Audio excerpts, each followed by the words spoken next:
This is Long Way to the Top, and I'm your host, Shane Bryan. In the words of the immortal AC/DC, it is harder than it looks.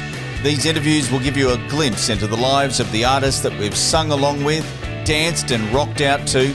Some go deep into their past and others celebrate their recent releases.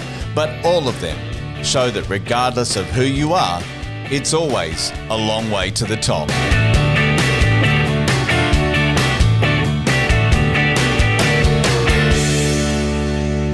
Today's episode of Long Way to the Top is a little different to my normal shows. Brendan Bernard Brown, commonly known as BBB to his fans, is the lead vocalist, guitarist, and the only remaining founding member of Wheatus.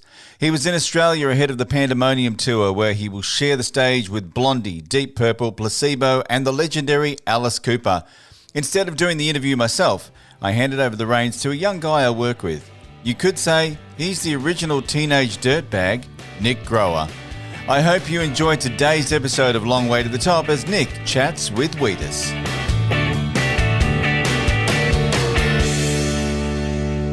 So I'm with Brandon B. Brown, and you're the lead singer or lead person for Wheatus, the band.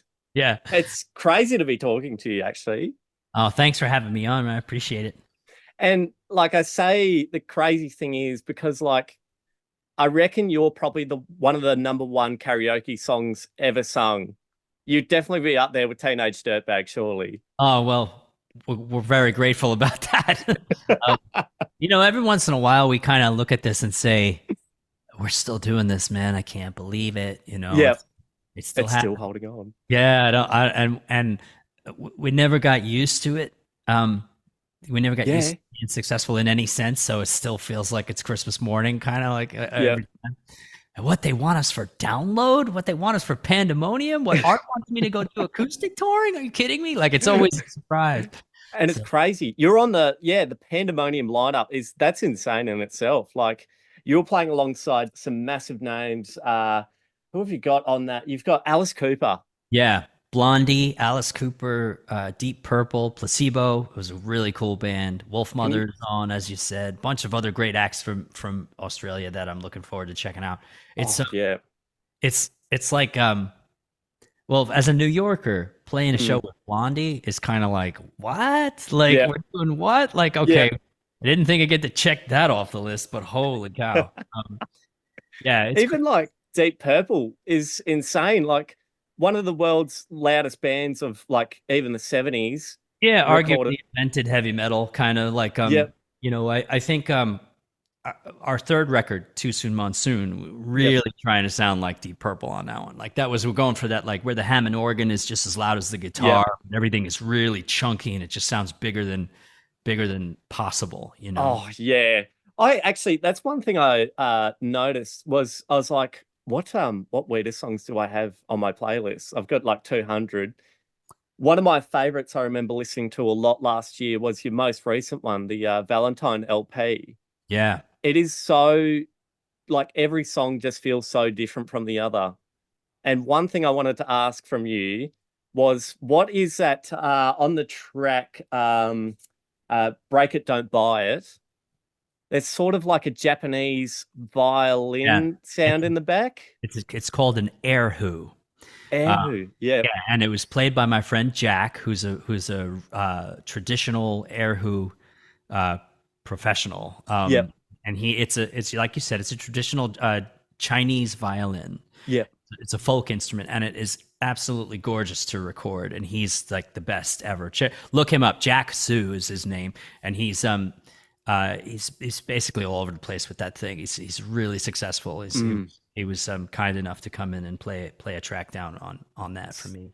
So you booked him and the Japanese violin, or was it like Chinese, you needed that? Chinese instrument, actually, but it's Chinese, yeah. So like I said, it's called an erhu. Erhu. Does that follow him around? Oh yeah, he's basically like an erhu rock star. Like he plays that thing on stages with big heavy bands, and he's a lead erhu player and songwriter. Brilliant. He's brilliant. Yeah. Yeah, had to have it on that track. Yeah, really cool. Yeah. I'm so happy about it. It's such a like it is one of those ones you can sit back and just enjoy. Like just Yeah. the sound of it's amazing. It was a real exercise for us in that's one of the hardest songs for whenever we have a new drummer come in. It takes a Yeah. long time to get. There's two songs that take a really long time to get. It's Dirtbag and that one. And Dirtbag? yeah, Really? yeah, because we spent such a long time doing the beat science on that with that shuffle. Yep. Right. And everyone thinks they know how to do it and they come off like real sort of pop punk, but it's got more of a Motown, more of a Phil Rudd and sort of James Jamerson kind of backbeat kind of thing. Yeah, wow. So because it should feel lazy, you know, and it's just one of those things that takes a long time. And Break It Don't Buy It is one of those we were trying to feel like. You ever heard the song "What's Next to the Moon" on the AC/DC record Powerage? No. It's just this sort of like. Well, Gone Shootin' is another one from that record, but they're both have this sort of like bat. You know, they're kind of like lazy, like slap, like back music. And it was funny that they classed us as pop punk because it's not really a pop punk song. What would you class it as? Well, I would say that it's an eclectic New York rock song. That was how I would put it. The rhythm section is 100% Motown, and sort of we're trying for like an LL Cool J or a Public Enemy record. That sort of those shuffles and those feels and or early hip hop, and the low end as well. But from the sort of like from the guitars and the snare up, it's all sort of like Metallica, Rush, kind of. Oh, insane! Yeah, we were trying to make this hybrid. You know, it was another story I told. Like, why did you record it in your mother's basement? And the real reason.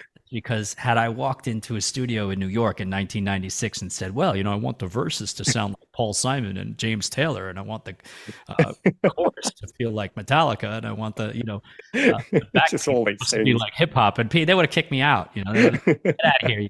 What are you talking? Just do it yourself. Yeah. So we had to invent that hybrid like on our own, you know? Yeah.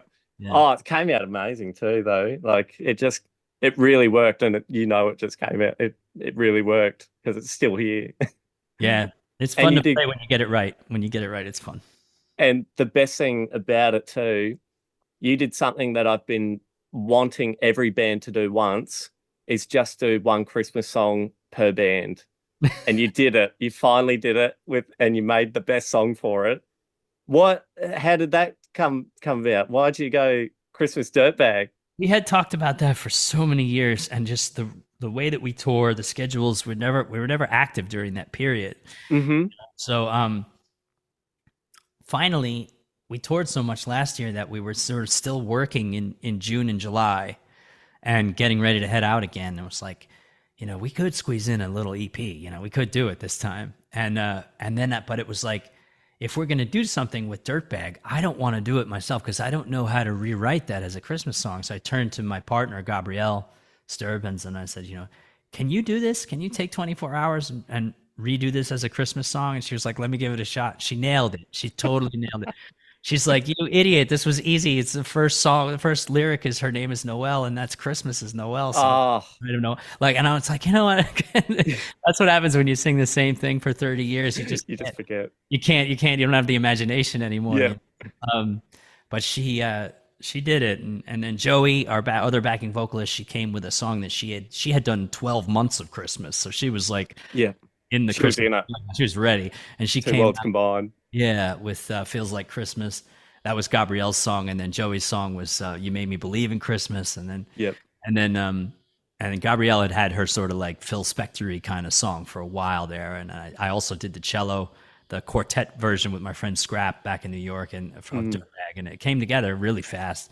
It was like an emergency record. How fast can we make this in July? Really? Like, can we get it done? Because we're leaving in August. Like. You really like Yankovic your own song then. Kind of did. Yeah. You should. Yeah. Like, it came out great, but have you ever thought about like talking to Weird Al and just saying like, you know, like that's there? You have to understand what kind of a superhero he is to me. I did work with him tangentially on a record. He played accordion on my friend MC Lars's album.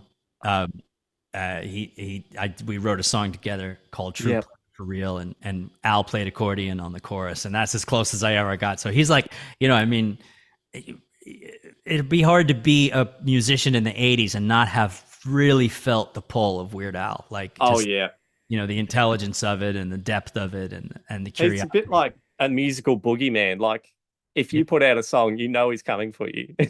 Yeah. He's like and the first time you listen to him, it's like a genie has come out of the bottle and it's not going back in, because you're like, did this guy really write a song about Star Wars? Has he really not done anything with Teenage Dirtbag though?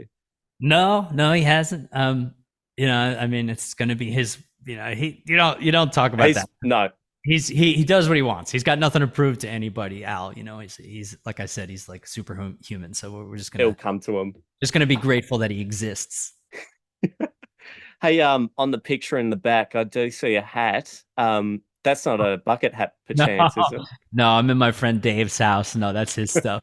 He does wear bucket hats. I do have my bucket hat here because it's the only one I still wear when it's sunny. I, slip. Have you got your classic? Oh yeah. No way. Yeah. You want me to prove it? Is that what you're getting? Yeah. Okay. Yes, please. Thank you. Hold on a sec. Just want to be able to hear you.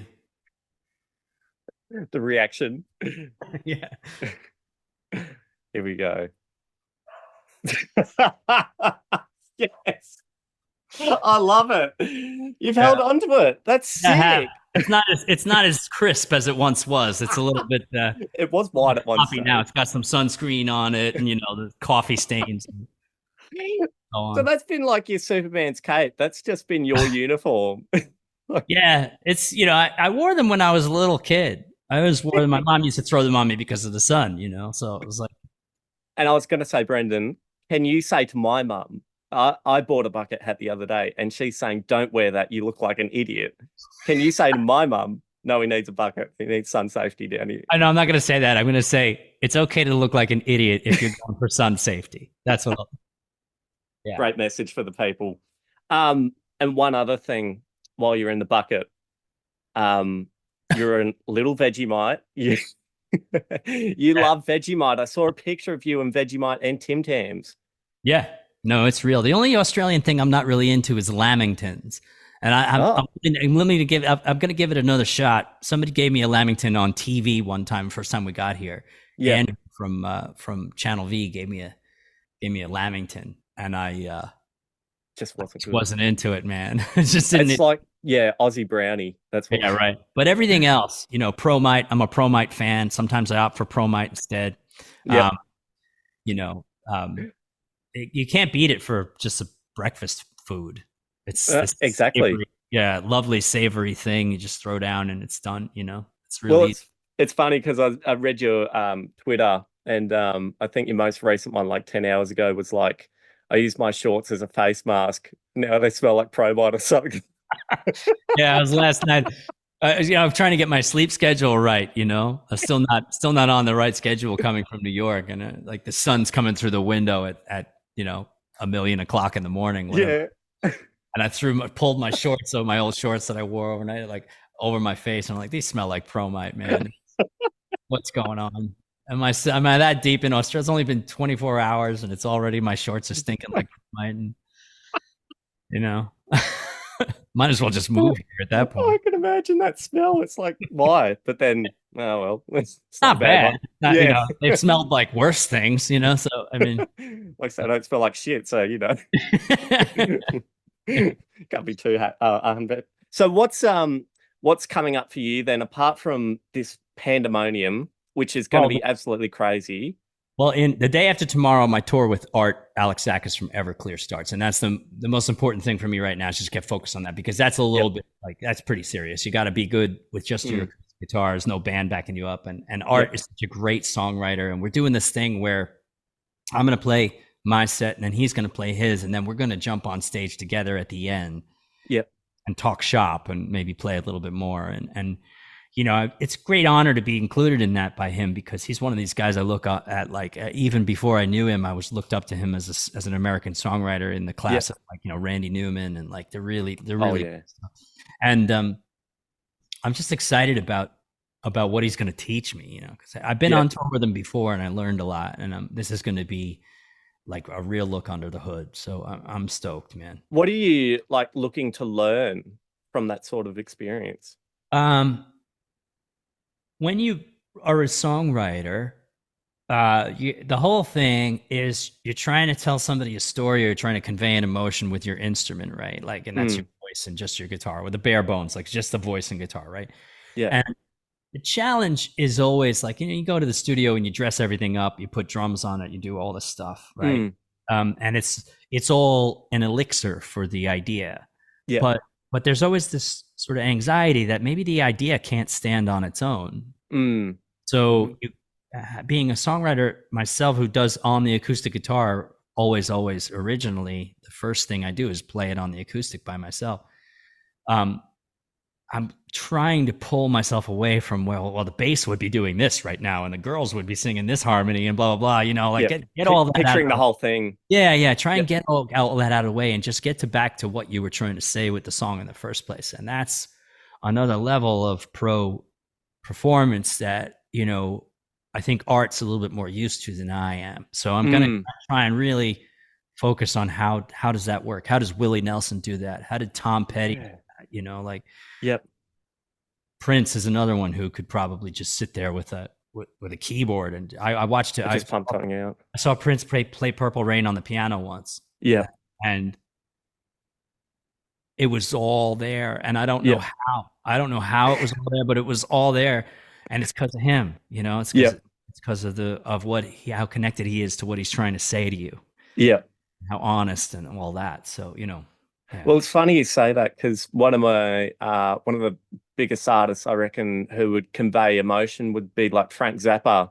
And one thing he said was like he tried not to keep the same guitar solo twice in a row, because it was what you were feeling at the time. That's the guitar solo for that song, or something like that. That was his sort of thing. And it was like, mate, how do you do that every show though? Like, how do you get a new guitar solo for that? I don't know, it just sounds nuts, but he just knew his shit, man. Yeah.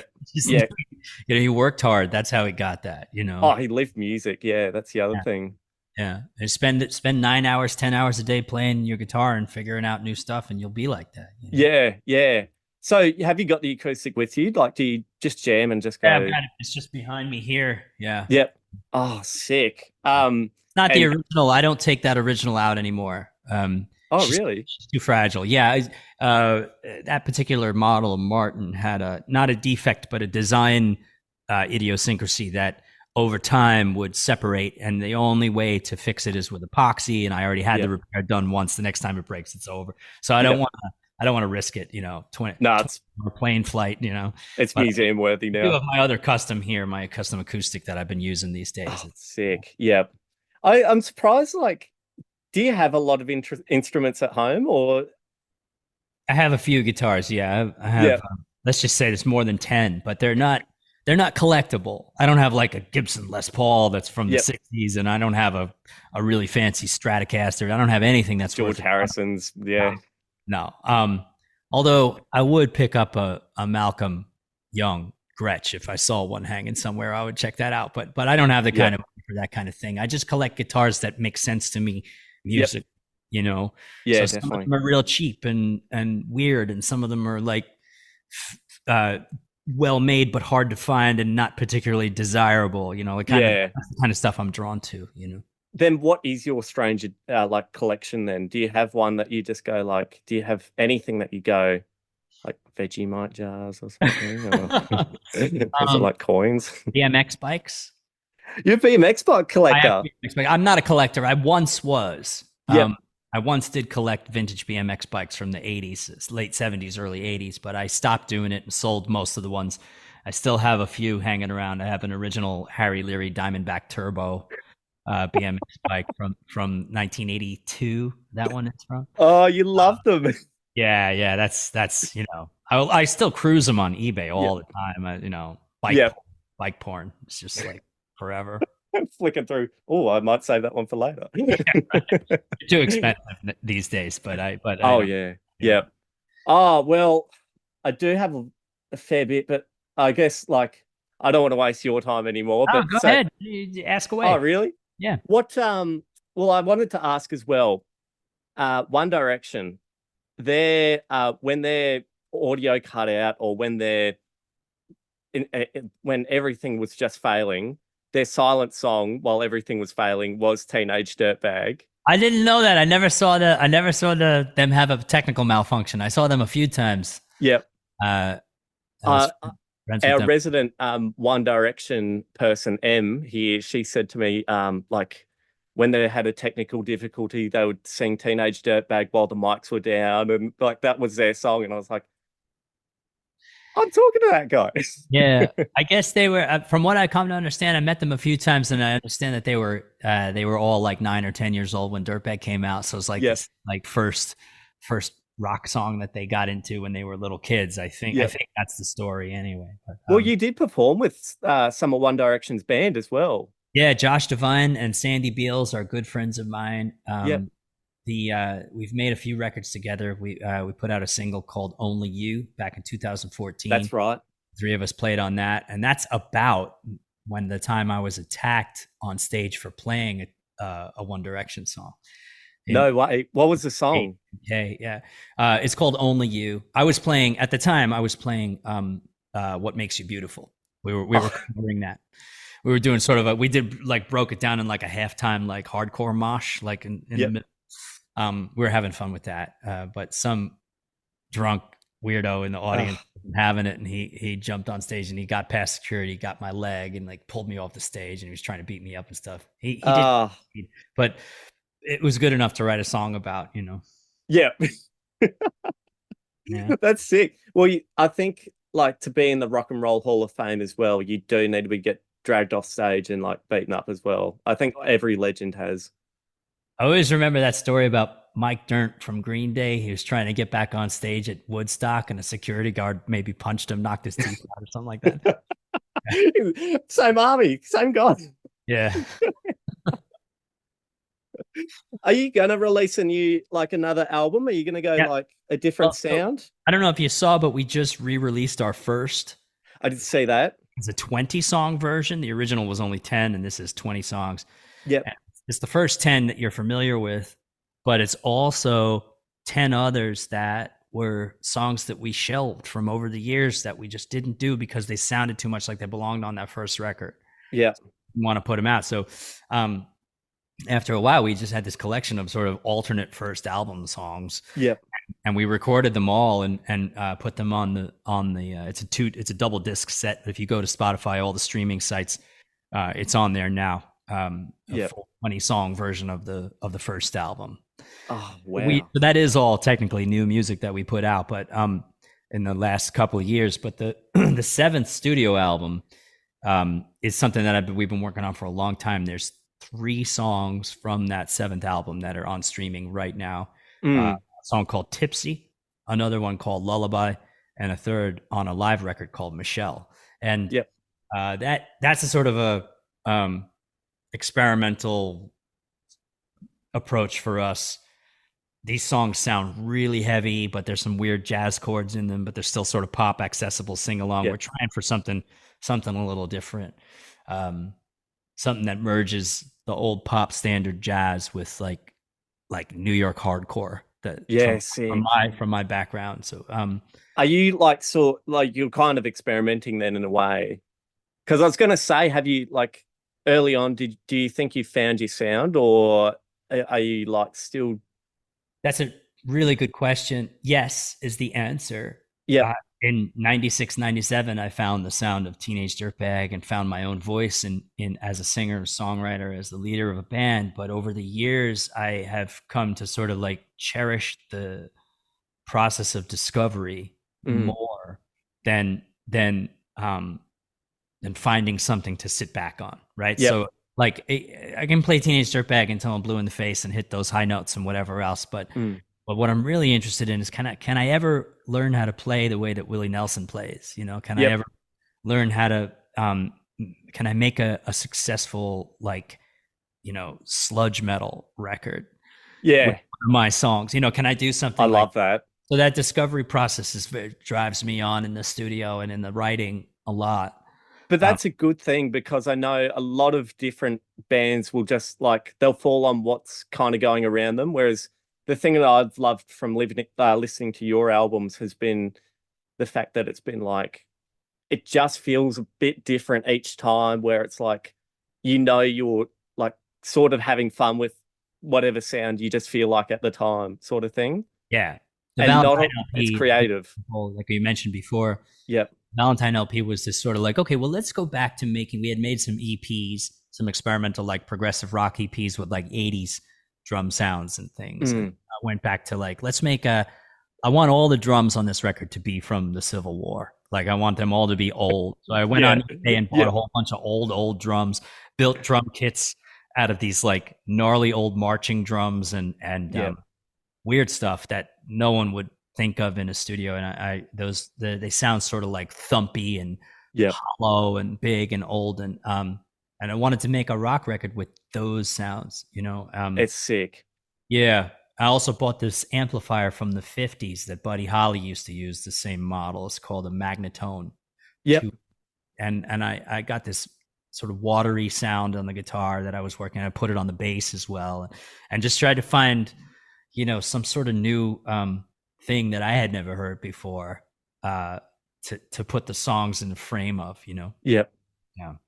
I hope that one day, like with your music, like, it might sound non-commercial or whatever, and that's fine. But I hope one day, like say 20 years down the track, that is a common sound now. Like that's like, oh, they really hit it early on, didn't they? The Valentine LP is sort of almost like a lo-fi record. Like it's kind of feels like a Guided by Voices record, or one of the like early indie rock bands that from the 80s, late 80s. So a lot of like Husker Du sort of influence on it in terms of the sound. It's sort of watery and different. And I didn't want to make anything that was like competitive. Like I hate that. I hate that idea, It's like, and that's another reason that, we didn't really ever try to write another Teenage Dirtbag, is because the context would be wrong. It's just like, well, we did that and that record sounds like it sounds, and we did that in my mom's basement. I want to do something else in another basement somewhere, That was kind of the idea, and I'm happier with that than if we had like a few songs that kind of sounded like Teenage Dirtbag that people knew. It's like, oh wow, no. Yeah, they're still doing that again. Did you hear the response video? Someone on I saw this on TikTok. Someone did the perspective from Noelle. Yes, Jax, my friend Jax did that. Yeah, we've become friends since, because I spoke to her and she invited me on stage at Madison Square Garden to do a guest vocal. But she's a genius, man. She kind of like reimagined a new identity for the song, and that's the best way to do it, because it sort of is an identity song. But and I've gone through what the time and place was, where I came from, where the song came from. And the writing of it, the satanic panic of the 1980s in New York, and like all this sort of gothic stuff and the murder and all that stuff. But the more important thing, the reason the song still survives, is because people can see themselves in the narrative and build it around their own experience and make it. That's more important than wherever I was coming from. Like that wrote it. So she did this beautiful thing, and Phoebe Bridgers has done that, and SZA has done that, and we had Amy Shark does it as a cover for her. She was one of the first. She was like one of the early ones who did a wonderful job. Yeah. Yeah, I remember her version is great, man. That's awesome. Yeah, that went off. I remember Falls Festival, she did that, and it was just like, oh yeah, like goosebumps sort of moment. Yeah. Yeah, she's great. I should reach out to her while we're down here. Yeah. Definitely. Get her email. I have her email somewhere. I'll find it and reach out. Yeah. Oh, that would be amazing. Imagine you two. Yeah, man. I'm into it. I'll play with anybody. I'll rock. And I'll finish up with this last question. What do you think makes a current day Teenage Dirtbag? That's an interesting question. I'm going to say that I think that maybe the real struggle for identity is possibly amongst the immigrants in Western culture, because there's so much backlash these days. Yeah. Like this silly racism that's happening in the States. It's awful. And I always So when I think about like a modern like incarnation of the Teenage Dirtbag is somebody who's finding their identity as a migrant worker, or somebody who's like finds himself in a strange land and the hostility and all that stuff. That would be the identity that I would think would make the most sense. But the truth is that it's anybody who sticks with what they feel is right for them, regardless of how society sees it, or how people who don't know how to mind their own business see things. Like there's a lot of those floating around these days too. So, yeah, that would be my answer on that. What a great answer too. I was expecting like, look at yourself or something like this, and then just hang up the call. But that's actually a good answer. Yeah. The audience always tells me how to play it, and that's more important. It's more important what they think, Yep. Yeah, definitely. Oh, well, thank you very much for coming on, and I wish you the best of luck with everything that's coming up. You are absolutely stacked with just performances, live concerts. Yeah, it's crazy. It's going to be a wild ride. Best of luck. Yeah. Thanks for listening. I hope you've enjoyed this episode of Long Way to the Top.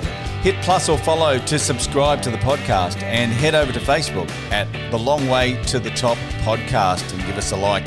Keep on rocking, and I'll catch you on the next episode of Long Way to the Top.